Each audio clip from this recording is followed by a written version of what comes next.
we really want to talk about too is the idea of project-based learning, which could take a real hit based on how much time we are spending at home. And I think it's an important element, an important part of the learning experience. And Dejan, I think, well, we originally met through project-based learning and building a STEAM lab, but let's talk for a minute about what that looks like for parents who are teaching at home. Like, what can they do and what's feasible? Well, almost everything could be a project, right? And everything that we do is actually a learning experience. So when we met, I was working as a STEAM teacher, like a STEAM teacher in the elementary realm. And my job was to identify all the children's passions and create a project for them so that they could learn language arts, math, science, all their core subjects through the lens of their passion. Which really ties into what we were talking about at the beginning of this week, looking at what we could do to change education when we go back. And one of the things we talked about was finding a way to engage a student on what they're curious about. And if, parents are petrified about how much time their kids are spending on video games, what if we made that part of the educational experience? Like, have your child research where that video game company started and who was the founder and where did they grow up and what did they study in school. And then through that, because they're also then language arts, they're writing about it, they're learning to research, Doing research. and they're drilling down into something that they're already interested in. And we hope that what that does is kind of inspire an underlying desire to know more. Like, Yeah. following down the rabbit hole of your interests is not really a problem if we can kind of pack some learning around it. Absolutely. So, parents at home that are finding themselves in the situation where they're homeschooling their kids, you can really use the passion based project as an engagement tool to engage your student in their learning. Mm-hmm. When you're having problems with engagement, look for that passion project. And I think we have some educators with us who we maybe can talk to about what it looks like, because I think, Dr. Marcella Klein Williams is with us, I believe, and she has had a few years of experience around project based learning and in school and out of school, in the after school world and the in school world. Marcella, are you there with us? Can Did we lose her? All Oh, right, there let's she pull is. up Marcella. Thank you, Tim. We're going to come find you in a minute, too. So,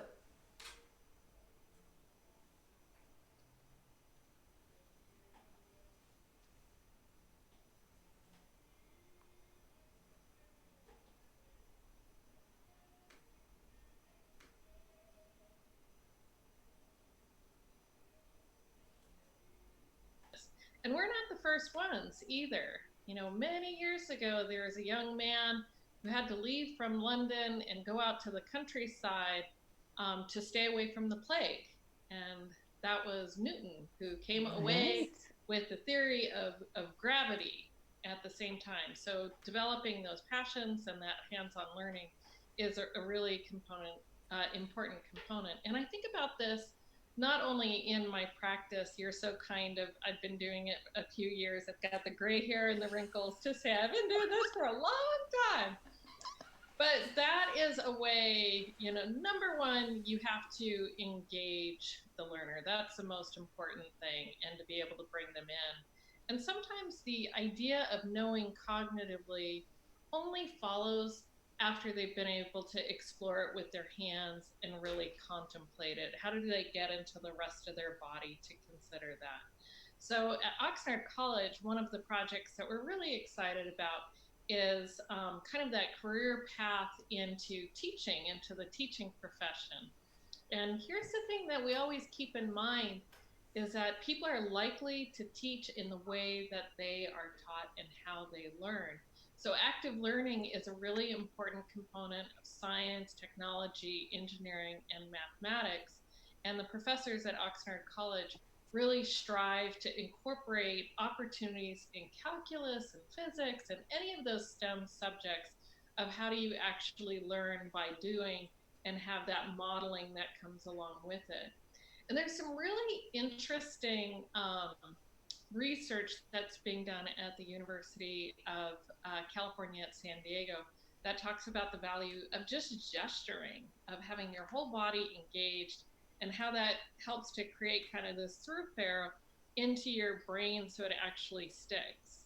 So I've never been a fan of ditto pages or, think about this and then fill in the bubbles here and a little coloring there and that'll do it. It doesn't stick.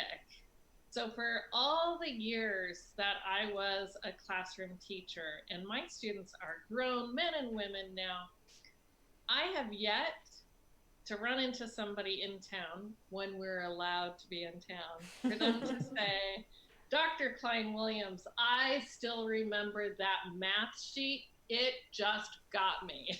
They don't do that. Yeah. They say things like, I remember the gold rush. I remember when we were learning about geometry by exploring with bubbles.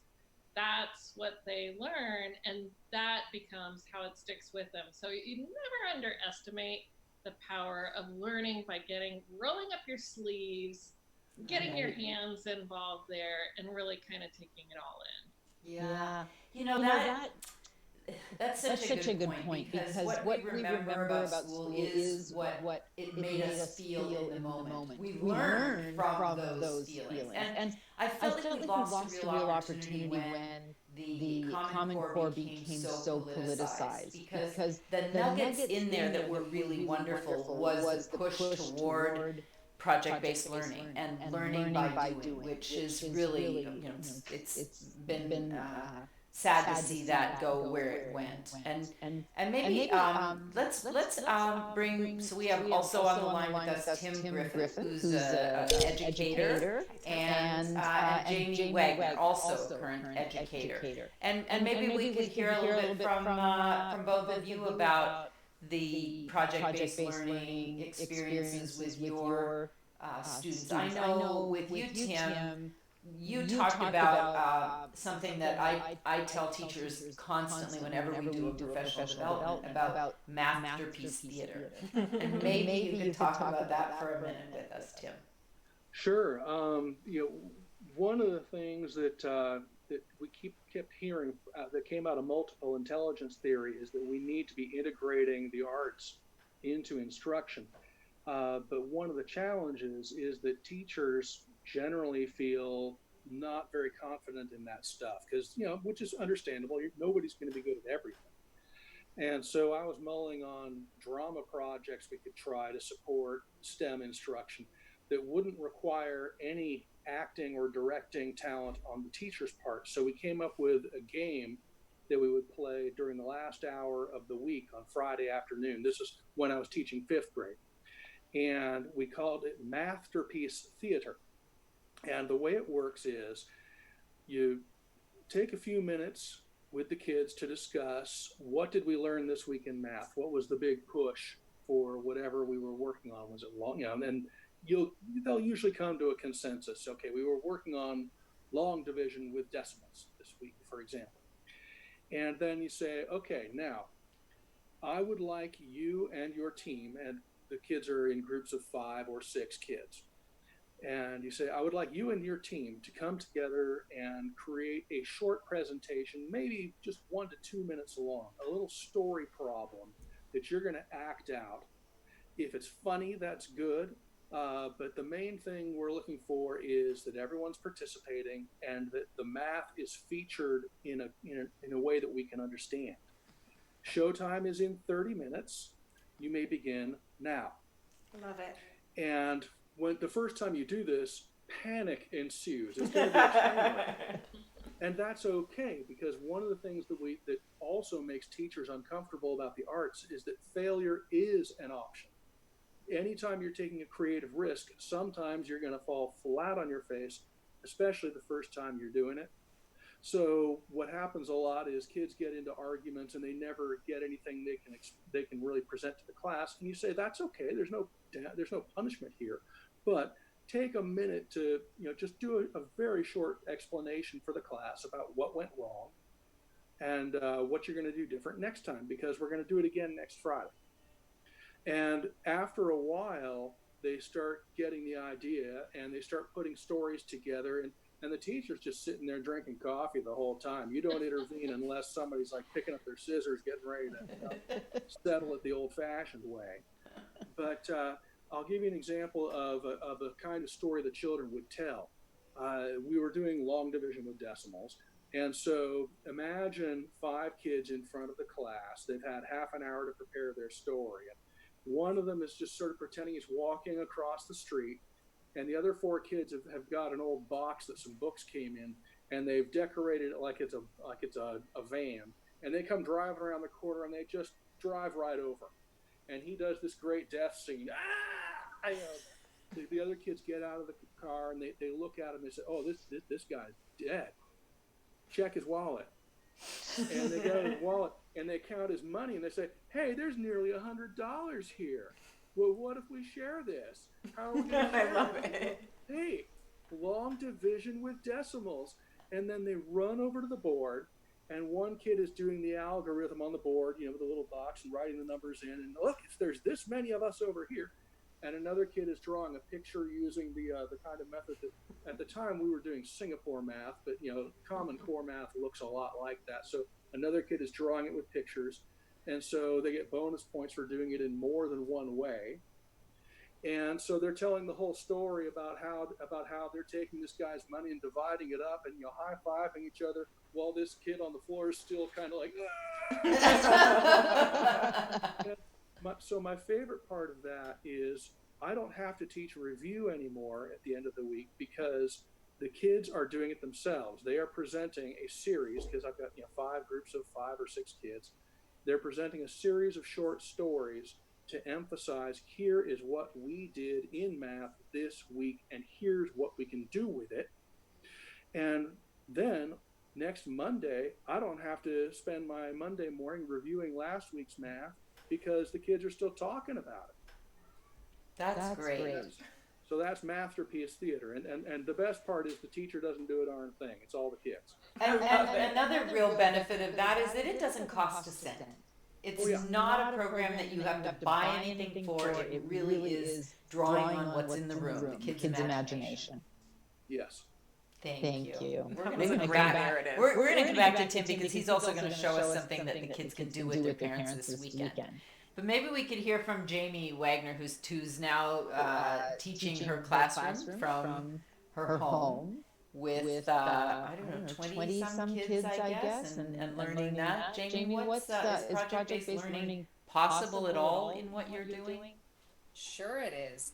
I think project-based learning is always a possibility. And now that we're at home, actually, I was just listening to Tim, and I've got a whole set of notes now, Tim, about how I'm going to do this via Zoom in the next couple of weeks, because I have a feeling drawing cartoons and partnering them up in other ways, that's a great idea.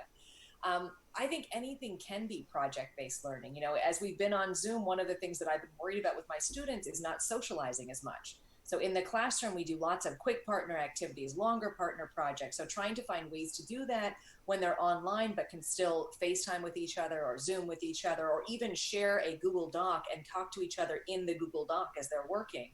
All of that has been really helpful. But with things at home, anything can be project-based learning. So anytime we're making a meal, oh man, what if I had to make it? What if our family were 4 times the size our family is? What if our family were a family of mice and they only eat 1/8 of the amount of food that we eat? How would we actually do that? What would we need? What would we feed them? How would we organize it? So there's lots of things, or any sort of home improvement you're doing, any task involves area or perimeter, or it's just looking for those little teachable moments. Just like Dr. DeJohna was saying at the beginning today, it really is looking for those small teachable moments in all the regular things you do. I think a lot of parents are driving themselves crazy right now, thinking they have to come up with these elaborate ideas, these fun projects. They've got to entertain the kids, and really kids are built to entertain themselves. If you give them a question, they'll find a way to answer it. It might not be the right answer right away, but that in itself makes room for learning. So finding all of those little moments, I think, and just celebrating any learning that comes up on its own is so important these days. What a powerful message for all of the moms and dads out there. That was even powerful for me, an educator for my own class.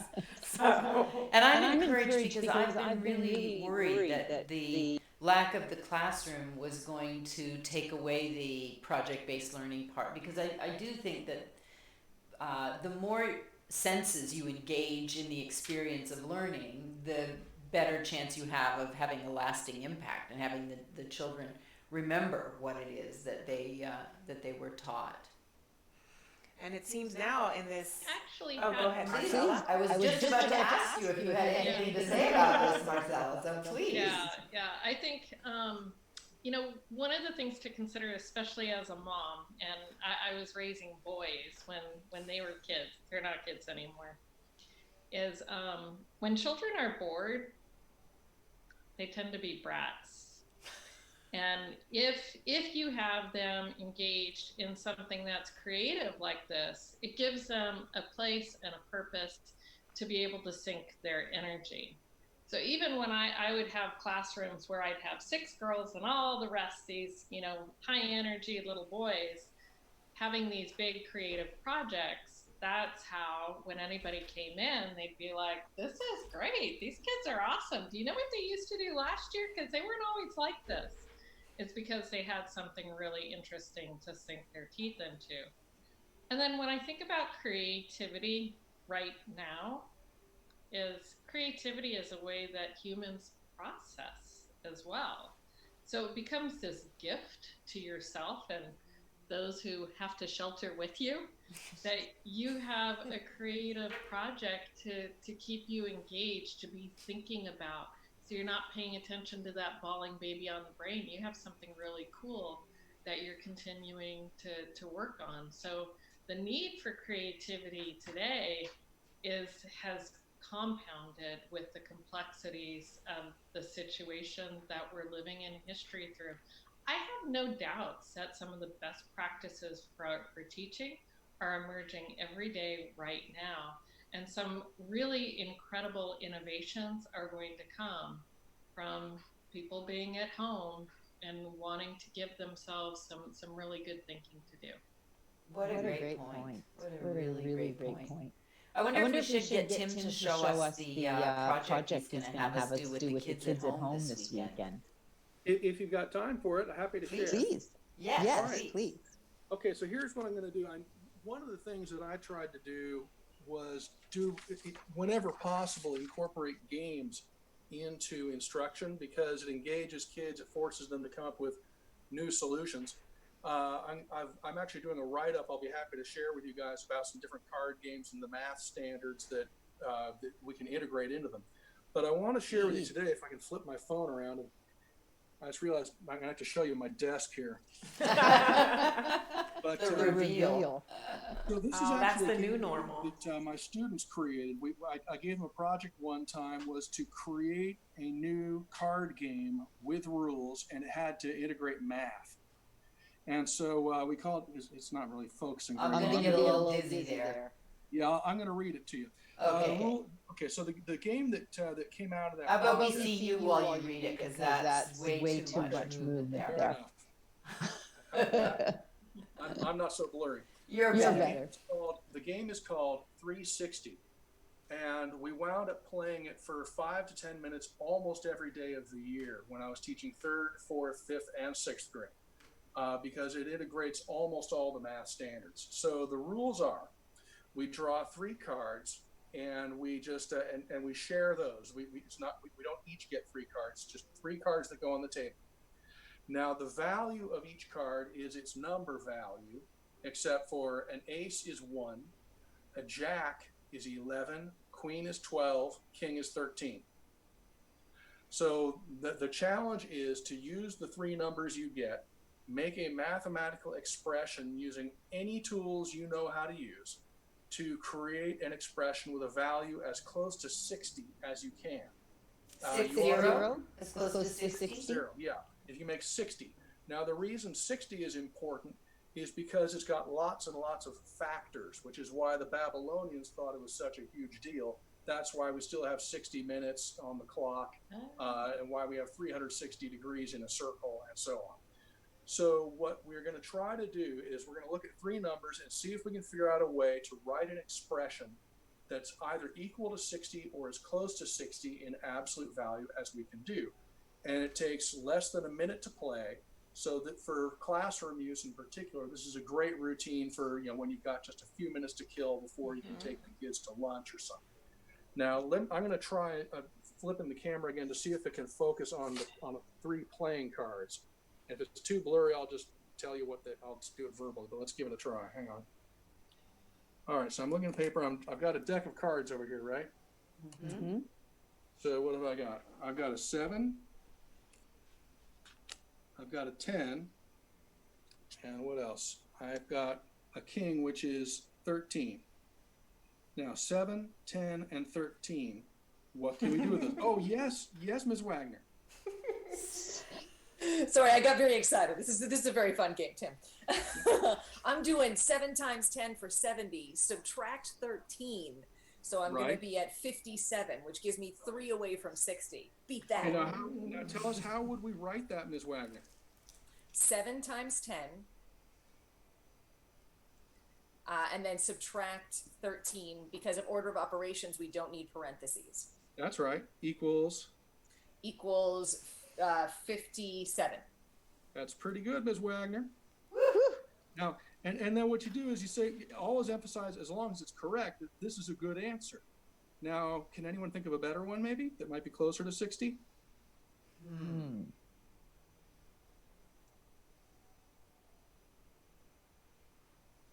You got me.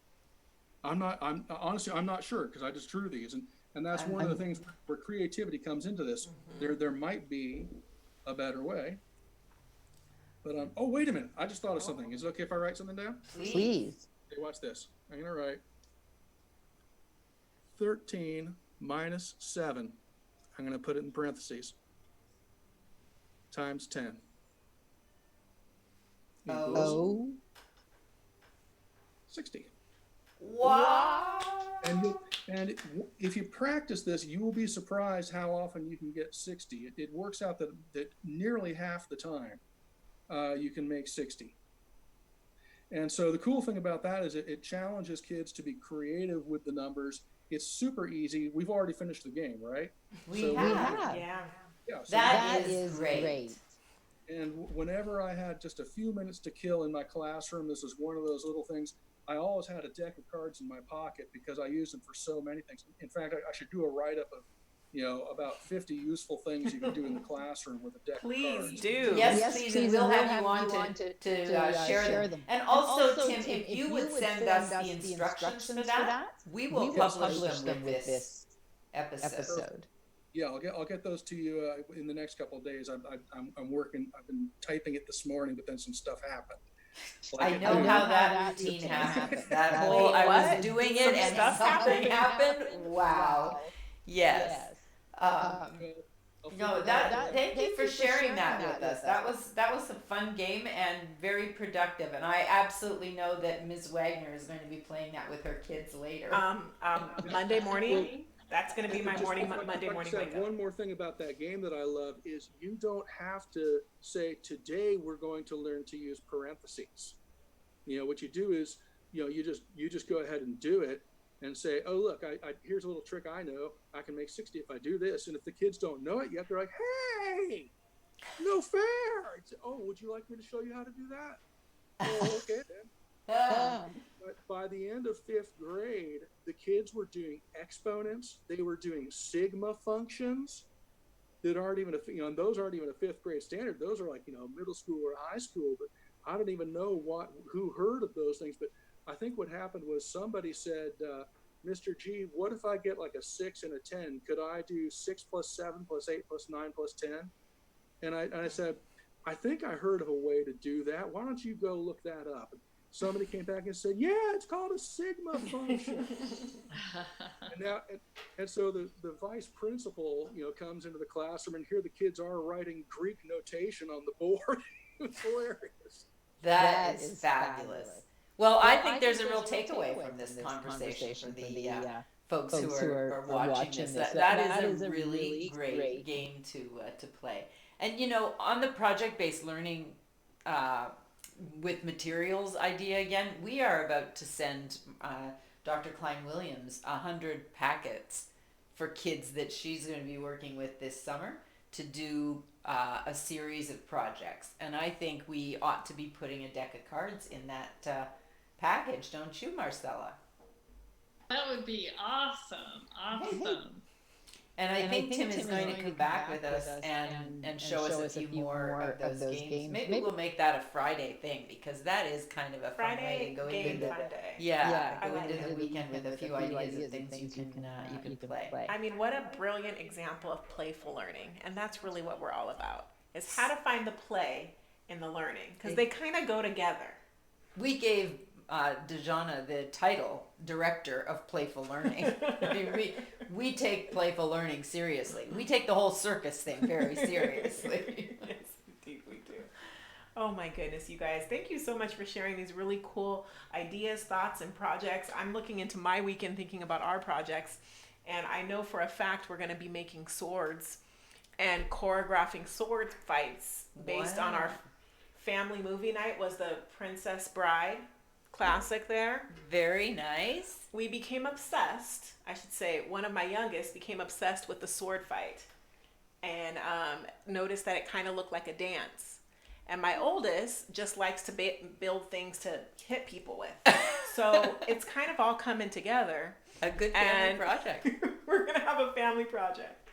Oh, wonderful. Well, I think there's something to work into the weekend with, and I'm really happy that we had each of you join us. Does anybody have any closing thoughts on this topic that you want to share before we say goodbye? The one thing I would want to close with is, don't beat the kids over the head with the math vocabulary that in the games that you're playing, because that stuff will come naturally if you model it. So if you're playing, say, War with a preschooler, where it's like whoever gets the highest card of 2 cards, and the kid says, "Hey, two 7s, they're the same." Don't say, "Well, no, they're not the same. They are equal." Don't be that guy, because what you do is you suck all the fun right out of it, and then it becomes work again, and then it's not a game anymore. Good point. Let's keep fun. Let's camouflage the education inside the fun. And that stuff can come. Well, thank you all so much for being with us today, and thank you to everyone at home for being with us. Have a fabulous weekend, and we're signing off. We'll see you guys on Monday. Thank you. Bye.